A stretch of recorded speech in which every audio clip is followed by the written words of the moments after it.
Hi, everybody. Dan Ullman, Matt Bernier, DRF.com. Formulator race of the day for Sunday, September the 17th, race number 9 at Woodbine. Grade 1 action for 2-year-old fillies. Let's take a look at the field for the Natalma. It's a one-turn mile on the E.P. Taylor turf course. Matt, we've got some good 2-year-old fillies lined up. Really interesting, and I think this could be a race that produces at least one, if not a couple more, horses that we'll see in the Breeders' Cup Juvenile Fillies Turf a few weeks from now down at Del Mar. Head on over to the Race of the Day event page on DRF.com. Download your free Formulator past performances for the Natalma and handicap along with us as we take this field in post-position order. We begin with Chad Brown, a New York bred by Flatter, not our favorite turf stallion, but Duder got through as the favorite in her career debut at Saratoga. I'm not sure I'm convinced about the quality of that field she beat. No, and just her herself, the way that she moved, she was more of a grinder to me, and I know that maybe the interior splits were a little bit on the quick side, but I don't know. When I see Chad and I see 2-year-olds and I see them taking a ton of money, I want to see a big turn of foot. And I didn't think I saw that, and we've talked about it. Flatter on turf, usually they can't stand up on turf, so maybe that's a positive for this horse. But even on the bottom, I don't know. This feels like, you know what, we're doing this just to take a shot. Trainer Mark Cassie has won the Natalma 7 times, including the past 3 seasons. Not bad. He is represented by several horses in this race, including the number 2, Mo Big Cat, 20-1 on the morning line. But check out this formulator fact. Over the past 4 years, with 2-year-olds stretching out in distance in graded stakes turf races at Woodbine, 50%, giant ROI, you get prices. If there's a little bit of a barbecue up front, maybe Mo Big Cat from off the pace. Yeah, especially because that most recent start, there wasn't a lot of speed early on in those sort of middle fractions. So I think that this filly was up against it a little bit. Having said that, I think talent-wise, she's a little bit up against it as well. Not a great gate horse, the 2 Mo Big Cat, but certainly maybe not as bad as the 3 March Express for Todd Pletcher. Now, this filly is a New York bred that has missed the break in both starts at Saratoga and then did things that very few 2-year-olds do, going 5.5 on the turf, and that is pass them all, showing a good amount of agility. We have a positive Pletcher formulator fact to show. The past 2 years, with 2-year-old last out winners on turf off of a short layoff, 50%, a $4.83 ROI. This filly is very impressive. I'm not sure she can afford to miss the break against these better horses at this elongated distance. I'm going to be fascinated to see if that kick still exists at a mile, or if she's really just kind of that quick little 5.5, 5 furlong kind of sprinter, and you get that big turn of foot. She is visually very, very green. She is very, very impressive, though. There's no denying that there's talent. She needs to get a little bit sharper, a little bit more professional.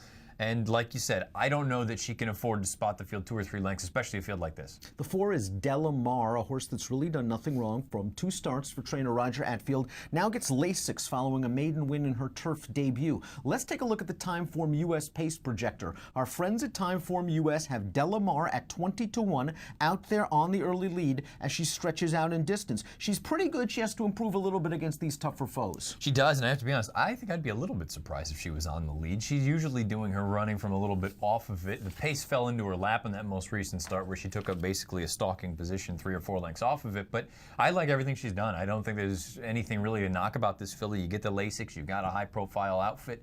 I don't have any real knocks. The number 5, Pretty Lady, another one trained by Mark Cassie, sold for $550,000 back in March. Took a lot of money for her career debut against males. The winner of that race we will see on Sunday at Woodbine in the Summer Stakes, a Grade 2 event for 2-year-olds. I thought Pretty Lady ran just fine. Here's another positive formulator fact for Mark Cassie to consider. Past 3 years, 2-year-old stretch-outs making their second lifetime start on turf, 27%, a 422 ROI, 12-1 on the line. This probably sounds outrageous because we haven't gotten to Wonder Godot just yet, but I think of the Cassie trio, this is the one that I would be most interested in. I thought, you know, she was a little bit green, pop back to her left lead late, but considering the lack of pace early on and the way that she finished, I think there's some upside here. Golden Orb, the number 6, ships up north for trainer Christophe Clement.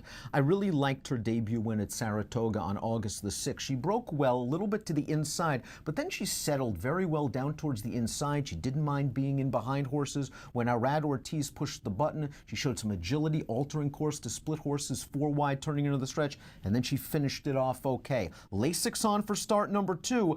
I think she can be closer to the pace. She showed a pretty sharp break last time out.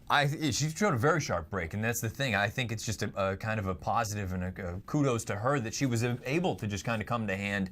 I have no knock. I like everything I saw that day. Now the question is, you know, you look at the pedigree, the Orbs, it seems like early on they're more turfy than they are dirt, but you look at the bottom, there's a lot of dirt. She's a half to Finley's Lucky Charm. So I mean, there's a part of me that wonders, was Clement just trying to get distance into her and then try the dirt, or was it a situation where he was trying that, she ran that well, and then they said, well, if it ain't broke, don't fix it, let's go on with the turf. I like her a lot. Capla Temptress is the number 7. This is a horse shipping in from overseas. Third last time out in a Group 3 at Newmarket.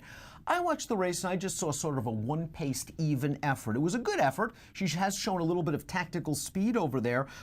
This is one I would not let beat me in any sort of multiple race wager. We've seen European horses come over here many, many times and do very well in these kind of races. I think, and it probably sounds like a negative, but I agree with you. It's just, I don't love her, but I wouldn't let her knock me out of any sort of multi.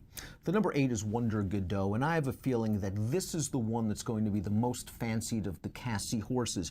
As we saw from the Timeform US Pace Projector, Wonder Godot is likely to sit a very good trip, either sitting just off of the Atfield horse, or heck, maybe Patrick Husbands is going to go right to the top with her. She's very well bred. She won in solid fashion in her debut, and they're talking her up as a nice horse. Fascinating case study as far as speed figures are concerned. Buyers, she's right there with a 73. True. Timeform, she's really, really slow. She only earned a 75 in that debut. That's not nearly fast enough, and some of these other girls are already over the 90 mark. If you think just based on natural progression that the other girls are going to take a step forward as well as her, she's still behind the 8 ball. I thought she was fine. I thought she had a really good trip, though.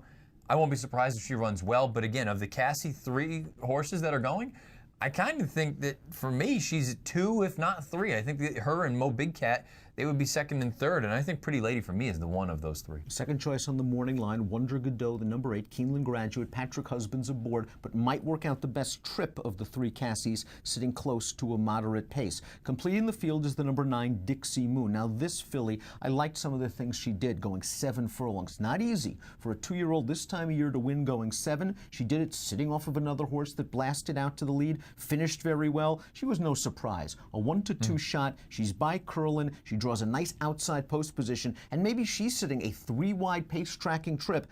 Turf, I'm not worried about it at all. No, not at all. I like everything about this filly, too. Again, she just adds to a really talented and deep group already. That outside post, I think, is going to be beneficial for her. I don't think she has to have the lead. She sat in the past. She sat, 2 lengths off of it in that career debut. She's a half to Guy Caballero, who saw earlier this year win the plate trial.